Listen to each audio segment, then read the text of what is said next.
Hello, everyone. This is Pam Hemphill. First, I just want to report on yesterday's protest Tesla takedown. Well, there wasn't very many of us, 15 maybe, and on the other side, maybe 30, close to those numbers.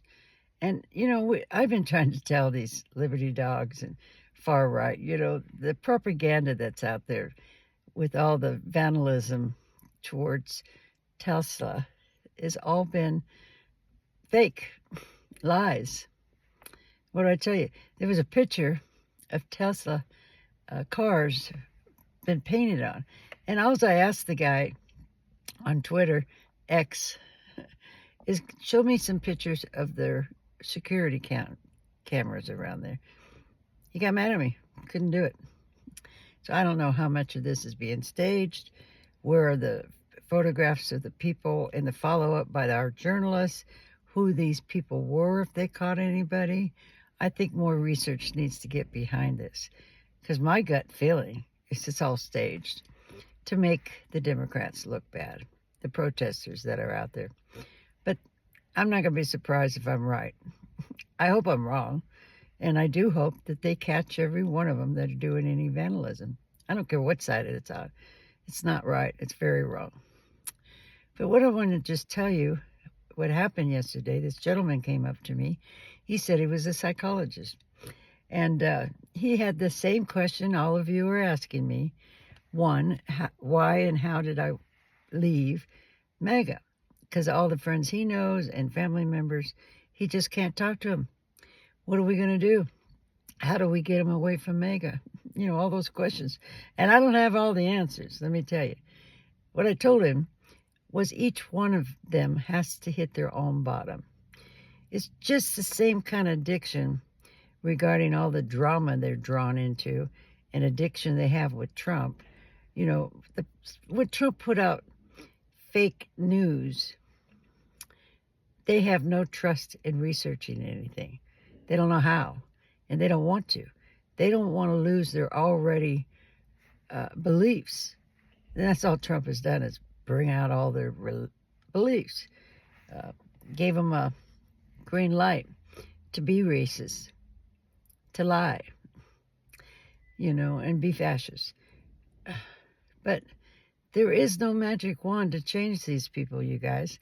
God, if I could change them, they'd be miles down the road coming to see Pam, or sending them to me, right? Just like an alcoholic until they hit bottom. It's nothing you're going to do. But the one thing I do recommend, and I told him, read the book Inside the Criminal Mind and The Cult of Trump by Stephen Hansen, and any other books you can get a hold of. Heather Cox Richardson. There's a lot of great books out there to understand what's going on with MAGA. And it all started with Trump. It all started with Trump. Even though Trump was told by those around him that the election had not been stolen, he kept it up anyway. So it's more of a delusional problem that they're having. And of course, it all roots back to their childhood. They all are addicted to being around narcissists, just like their parents. But just hang in there, things are going to change. Oh, but what I wanted to share was, basically, what you do is you continue to put out facts. Don't demean them. Don't be putting them down per se, you know what I mean? Just give them the facts. When they put out something that is an outright lie or they're gaslighting you, show them the facts. Because I tell you, that's what happened to me when I got sober.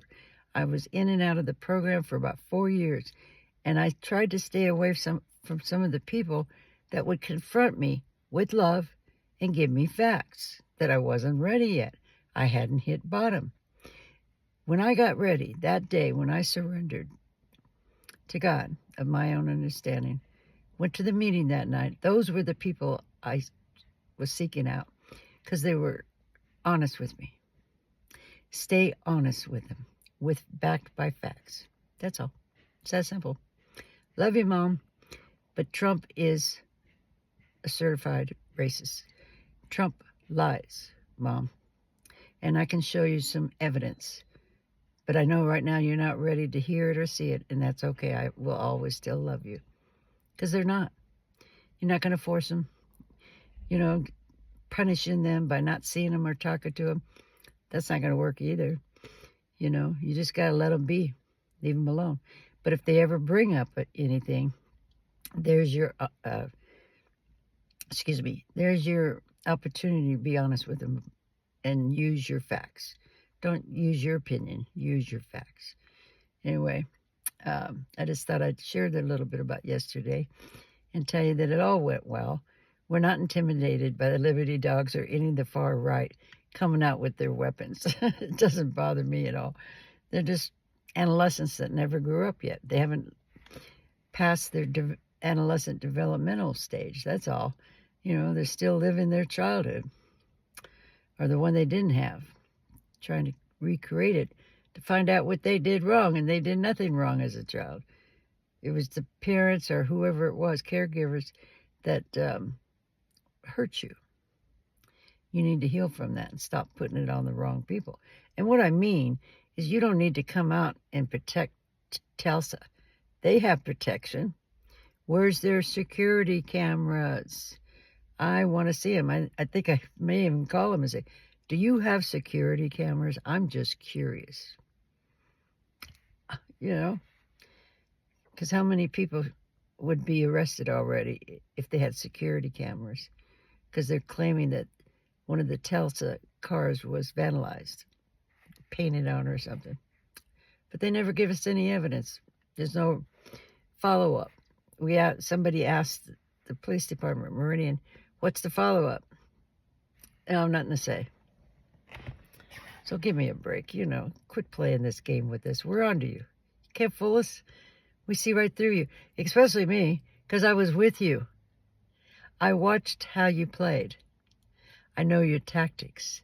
I know your denial.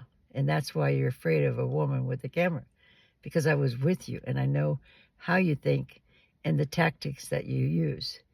And that's okay.